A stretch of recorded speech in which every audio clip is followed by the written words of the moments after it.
کریم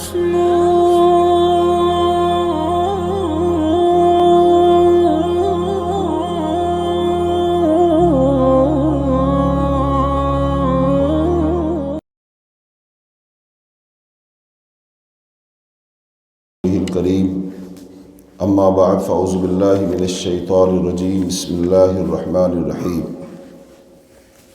سورۃ الفاتحہ کی تفسیر کے ضمن میں لفظ رب کی تفصیل اور اس سے توحید ربوبیت کا بیان اور توحید ربوبیت کو بیان کرنے کا مقصد توحید الوہیت کو سمجھانا، اور توحید الوہیت پر انسان اگر آ جائے تو یہی اصل ہدایت ہے۔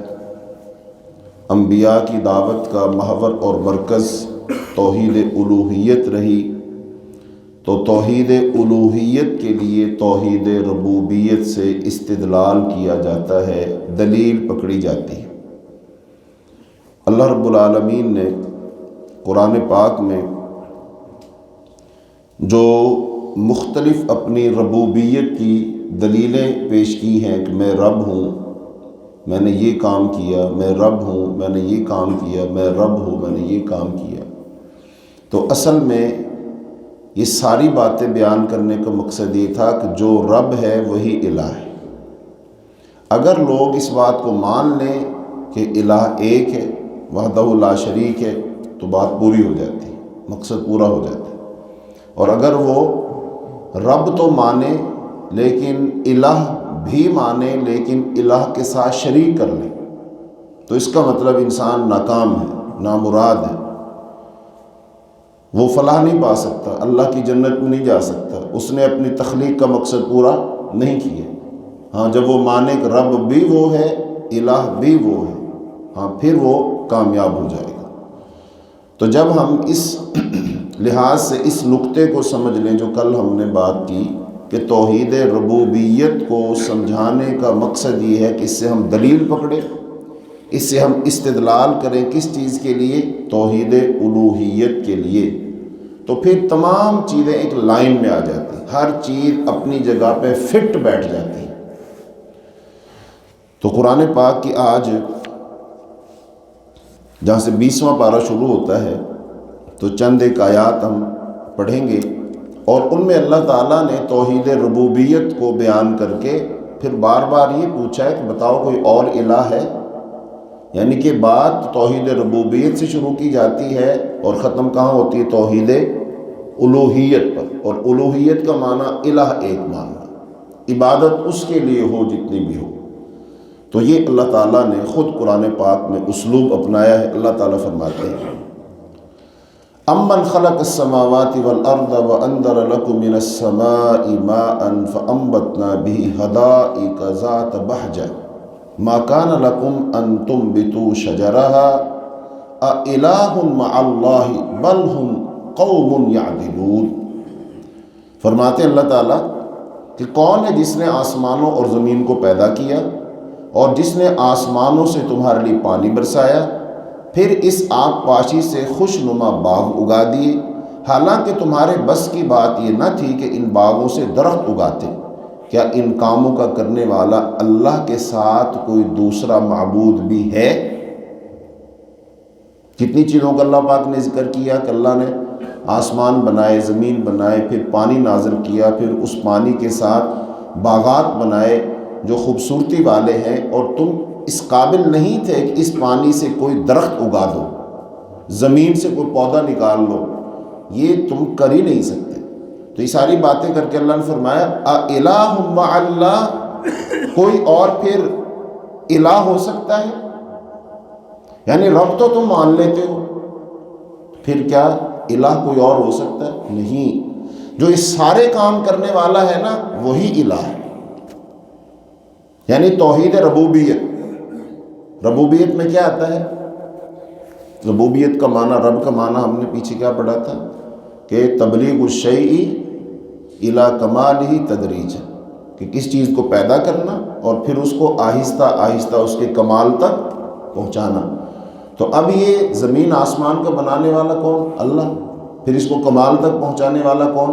اللہ۔ ایک پانی کے قطرے سے انسان کو بنانے والا کون؟ اللہ۔ اب یہ پانی کا قطرہ ہی ہے، یہ مختلف جگہوں پہ جا کر مختلف شکلیں بدل لیتا ہے۔ پانی کا قطرہ ہے، یہ شہد کی مکھی کے اندر جائے تو شہد بنتا ہے، بھینس کے اندر جائے تو دودھ بنتا ہے، ماں کے رحم میں چلا جائے تو انسان بنتا ہے۔ تو پانی ہے، زمین میں چلا جائے زمین کو زندہ کر دیتا ہے، بیج کے اندر چلا جائے اس سے پودا نکال لیتا ہے۔ اللہ فرماتے ہیں ہم نے ہر چیز کو پانی سے بنایا، ہر چیز کو پانی سے بنایا۔ وَجَعَلْنَا كُلَّ شَيْءٍ مِّنَ الْمَاءِ۔ اب اس ایک پانی کے قطرے سے تم اس قابل نہیں تھے، درخت بنا دو، انسان بنا دو، مٹی کو زندہ کر دو، پودے نکال دو، پھر اس پانی کے ذریعے سے تم اس سے پھول کھلا دو، پھول سے پھر پھل بنا دو، پھر اس پھل کے اندر پھر بیج پیدا کر دو، پھر اس کے اندر مٹھاس پیدا کر دو۔ تم یہ کام نہیں کر سکتے۔ جب تم یہ مانتے ہو کہ کام کرنے والا کون ہے؟ رب ہے، تو جو رب ہے وہی الہ ہے۔ تم رب تو ماننے کے لیے تیار ہو لیکن ایک الہ ماننے کے لیے تیار، تو خرابی یہاں ہے۔ اللہ فرماتے نہیں، جیسے رب کو رب مانتے ہو ایسے ہی رب کو الہ بھی مانو، بات تب بنے گی، وگرنہ تمہارا رب ماننا تمہیں فائدہ نہیں دے گا۔ تم رب کو رب ماننے کے باوجود جہنم میں چلے جاؤ گے۔ کیوں؟ کہ تم اس کو الہ نہیں مانو گے اور الہ ایک نہیں مانو گے۔ آگے اللہ تعالیٰ نے فرمایا، دوسری آیت میں فرمایا، امن جعل الارض قرارا وجعل خلالها انہارا وجعل لها رواسي وجعل بین البحرین حاجزا۔ فرمایا اچھا بتلاؤ اور کون ہے جس نے زمین کو زندگی و معیشت کا ٹھکانہ بنا دیے، اس کے درمیان نہریں جاری کر دی، اس کی درستی کے لیے پہاڑ بلند کر دیے، دو دریاؤں میں یعنی کہ ایک دریا میٹھا اور ایک دریا کڑوا، ان کے درمیان ایک دیوار حائل کر دی، دونوں اپنی اپنی جگہ میں چلتے ہیں۔ کیا اللہ کے ساتھ کوئی دوسرا بھی ہے؟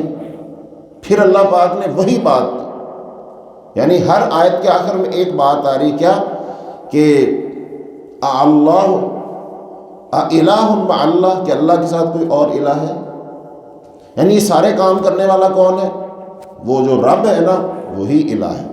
آگے فرمایا اچھا بتلاؤ وہ کون ہے جو بے قرار دلوں کی پکار سنتا ہے؟ امن یجیب المضطر اذا دعاہ ویکشف السوء ویجعلکم خلفاء الارض االہ مع اللہ قلیلا ما تذکرون۔ فرمایا اچھا بتلاؤ وہ کون ہے جو بے قرار دلوں کی پکار سنتا ہے جب وہ ہر طرح سے مایوس ہو کر اسے پکارنے لگتے ہیں اور ان کا دکھ درد ٹال لیتا ہے، اور وہ کہ اس نے تمہیں زمین کا جانشین بنایا کہ اللہ کے ساتھ کوئی دوسرا بھی ہے۔ افسوس تمہاری غفلت پر، بہت کم ایسا ہوتا ہے کہ تم نصیحت پکڑتے ہو۔ پھر اللہ پاک نے 4-5 دلیلیں دے دی کہ بتاؤ یہ کام رب کرتا ہے نا، تو پھر اللہ کے ساتھ کوئی اور الہ ہے؟ نہیں، جو اس سارے کام کرنے والا رب ہے نا وہی در حقیقت الہ ہے۔ اور جب تک تم اس رب کو الہ بھی نہ مانو اور ایک الہ نہ مانو، تمہارے رب ماننے کا کوئی فائدہ نہیں ہوگا۔ پھر آگے اللہ تعالیٰ نے فرمایا امن یہدیکم فی ظلمات البر والبحر ومن یرسل الریاح بشرا بین یدی رحمتہ االہ مع اللہ۔ آگے فرمایا بتاؤ وہ کون ہے جو صحراؤں اور سمندروں کی تاریکیوں میں تمہاری رہنمائی کرتا ہے؟ وہ کون ہے جو باران رحمت سے پہلے خوشخبری دینے والی ہوائیں چلا دیتا ہے؟ کیا اللہ کے ساتھ کوئی دوسرا بھی معبود ہے؟ ہرگز نہیں، اللہ کی ذات اس ساجے سے پاک ہے جو یہ لوگ اس کی معبودیت میں ٹھہراتے ہیں۔ تو یہاں پر بھی اللہ نے 2-3 باتیں بیان کر کے کیا فرمایا کہ بتاؤ کوئی اور الہ ہے؟ یعنی جب کوئی اور معبود نہیں ہے، یہ کام کرنے والا کوئی اور نہیں ہے، تو پھر کوئی الہ بھی، یعنی ربوبیت کی دلیلیں پیش کر کر کے اللہ تعالیٰ کیا بات منوانا چاہتے ہیں؟ الوہیت، کہ الہ ایک ہے، جس کی عبادت کرنی ہے وہ ایک ہے۔ آخری آیت میں اللہ تعالیٰ نے فرمایا امن یبدأ الخلق ثم یعید من یرزقکم من السماء والارض االہ مع اللہ قل ہاتوا برہانکم ان کنتم صادقین۔ فرمایا اچھا یہ بتاؤ وہ کون ہے جو مخلوق کی پیدائش شروع کرتا ہے اور پھر اسے دہراتا ہے؟ وہ کون ہے جو آسمان اور زمین کے کارخانے سے رزق تمہیں دے رہا ہے؟ کہ اللہ کے ساتھ کوئی دوسرا معبود بھی ہے؟ اے پیغمبر ان سے کہو اگر تم اپنے رویے میں سچے ہو اور انسانی عقل و بصیرت کی اس عالمگیر شہادت کے خلاف تمہارے پاس کوئی دلیل ہے تو پیش کرو۔ یہ 4 آیات ہیں، چاروں آیات کے آخر میں ایک ہی بات کہی گئی، اِلٰہٌ مع اللہ، کہ اللہ کے ساتھ کوئی اور الہ ہے؟ ساری باتیں دلیلیں کس کی پیش کی گئی ہیں؟ ربوبیت، زمین کس نے بنائی؟ اللہ نے۔ آسمان کس نے بنایا؟ اللہ نے۔ زمین سے اللہ فصلیں اگاتا ہے، ہوائیں چلاتا ہے، بارشیں برساتا ہے، تمہاری دعائیں سنتا ہے، اور بارش سے پہلے ٹھنڈی ہوائیں چلاتا ہے، تمہاری کشتیاں چلتی ہیں۔ یہ سارے کام ربوبیت کے ہیں۔ پھر اللہ پاک نے اس ساری ربوبیت کی دلیلیں پیش کر کے کیا کہا؟ کوئی الہ ہے؟ یعنی استدلال ربوبیت سے الوہیت کا کیا جا رہا ہے۔ یہ بات تھوڑی ہوتی جا رہی ٹیکنیکلی سی، جس کو ہم بار بار ایک ہی بات دہرا رہے ہیں، حالانکہ ایک بات نہیں دہرائی جا رہی، باتیں مختلف ہیں، نتیجہ ایک ہے۔ باتیں مختلف ہیں لیکن نتیجہ ایک ہے۔ اب یہ 4 آیات پڑھی ہیں، ان 4 آیات میں اللہ نے مختلف چیزوں کا ذکر کیا، نتیجہ کیا نکالا؟ اِلٰہٌ مع اللہ، کہ اللہ کے ساتھ کوئی اور الہ ہے۔ کیا مطلب؟ اگر تم یہ سمجھتے ہو نا رب وہ ہے، پیدا کرنے والا وہ ہے، خالق مالک وہ ہے، رازق وہ ہے، ہوائیں چلانے والا، بارشیں برسانے والا، زمین سے فصلیں اگانے والا، دعائیں سننے والا، پریشانیاں دور کرنے والا وہ ہے، تو پھر الہ بھی وہ ہے۔ اور قرآن پاک کا یہ سب سے بڑا موضوع ہے۔ قرآن پاک کو جب آپ یہ بات ذہن میں رکھ کر پڑھیں گے نا تو بار بار یہ بات سمجھائے گی، اس رکوع میں اللہ پاک نے اتنی بات بیان کی ہے، اور بیان کرنے کے بعد کیا فرمایا؟ کوئی الہ ہے، یعنی کہ الہ بھی اس کو مانو، عبادت بھی اس کی کرو، جھکو بھی اس کے سامنے۔ یعنی تم نے سب کچھ اللہ سے لے تو لیا ہے، ٹھیک ہے، لیکن اب دو بھی سب کچھ کس کو؟ اور دینے سے مراد کیا ہے؟ عبادات۔ جتنی عبادات، 100% عبادات کس کے لیے ہو جائے؟ یہی وہ نقطہ ہے، اگر ہمیں سمجھ آ جائے تو انسان توحید پر قائم ہو جائے گا، اور جب ہم توحید پر قائم ہو جائیں گے ہم اللہ والے بن جائیں گے۔ جب ہم اللہ والے بن جائیں گے، ربوبیت کے لحاظ سے بھی، الوہیت کے لحاظ سے بھی، اسماء و صفات کے لحاظ سے بھی ہم تھوڑے ہوں گے لیکن اللہ پاک عزت دے گا۔ ہم تھوڑے ہوں گے لیکن اللہ پاک غلبہ دے گا۔ ہم تھوڑے ہوں گے لیکن اللہ پاک مدد اور نصرت فرمائے گا۔ ہم تھوڑے ہوں گے، اللہ ان تھوڑوں کے ذریعے سے بہتوں کو شکست دے دے گا۔ اللہ ان تھوڑوں کے ساتھ اس زمین پر اپنا نظام چلا دے گا، اپنا نظام غالب کر دے گا۔ آج ہم تعداد میں بہت زیادہ ہیں، کافی زیادہ ہیں، لیکن کام تھوڑوں جتنا بھی نہیں کر رہے، تو زیادہ ہونے کا کیا فائدہ؟ تاریخ میں ہم سے پیچھے جاؤ، بہت تھوڑے تھے مسلمان، لیکن انہوں نے کام کیا کیا؟ کروڑوں والے کام کر دیے ان ہزاروں نے۔ لیکن آج ہم کروڑوں ہیں لیکن سینکڑوں والے کام نہیں کر رہے۔ غزوہ بدر میں 313 تھے، سینکڑوں تھے، سینکڑوں، ہزاروں نہیں تھے، اور انہوں نے ہزاروں کو شکست دی۔ کیسے دی؟ کیا تھا ان کے پاس؟ ظاہری وسائل نہیں تھے، زمینی وسائل نہیں تھے، زمینی وسائل ان کا ساتھ نہیں دیتے تھے، لیکن ان کے اندر جو الوہیت تھی نا، ربوبیت کو مان کر الوہیت کو جو انہوں نے تسلیم کیا تھا، اس الوہیت کے ماننے کی برکت سے اللہ رب العالمین نے ان کی مدد فرمائی، اور وہ اللہ کی مدد سے غالب آئے۔ یاد رکھو، ربوبیت کو صرف ماننے والوں کے ساتھ اللہ کی نصرت، مدد، فرشتے نہیں اترا کرتے۔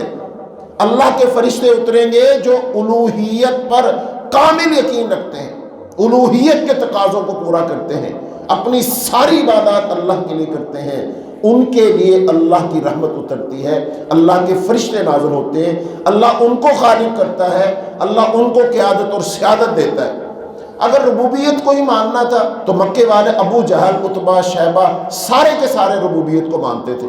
پیچھے ہم نے کتنی باتیں پڑھی ہیں، اللہ پاک نے فرمایا ان سے پوچھو زمین کس نے بنائی، آسمان کس نے بنایا، ہوائیں کون چلاتا ہے، بارشیں کون برساتا ہے۔ مشرکین مکہ سے اللہ فرماتے ہیں، یہ کہیں گے یہ سارے کام اللہ کرتا ہے، لیکن ربوبیت کو تو مان رہے ہیں، لیکن الوہیت کو نہیں مان رہے، اس لیے ناکام ہو گئے۔ تو اس لیے میرے بھائیوں آج بھی الوہیت کو صحیح طور پر ماننے کا مسئلہ ہے۔ تو اس سورۃ الفاتحہ میں الوہیت ہی سمجھائی گئی ہے۔ اللہ تعالی ہمیں توحید الوہیت کما حقہ سمجھنے کی توفیق عطا فرمائے۔ اللہ تعالیٰ پھر توحید الوہیت کو جب ہم مان لیں، اللہ اس کی برکت سے ہماری دنیا آخرت کو اچھا کر دے۔ اللہ تعالیٰ ہمیں دنیا میں عزت عطا فرما دے۔ اللہ اس کی وجہ سے مسلمانوں کے مسائل حل کر دے، اور دنیا میں جو کفر اس وقت راج کر رہا ہے، اللہ اس توحید الوہیت کی برکت سے اس کفر کا خاتمہ فرما دے۔ اللہ اسلام کو غلبہ عطا فرما دے، اللہ مسلمانوں کو عزت عطا فرما دے۔ تو آخر دعوانا ان الحمد للہ رب العالمین۔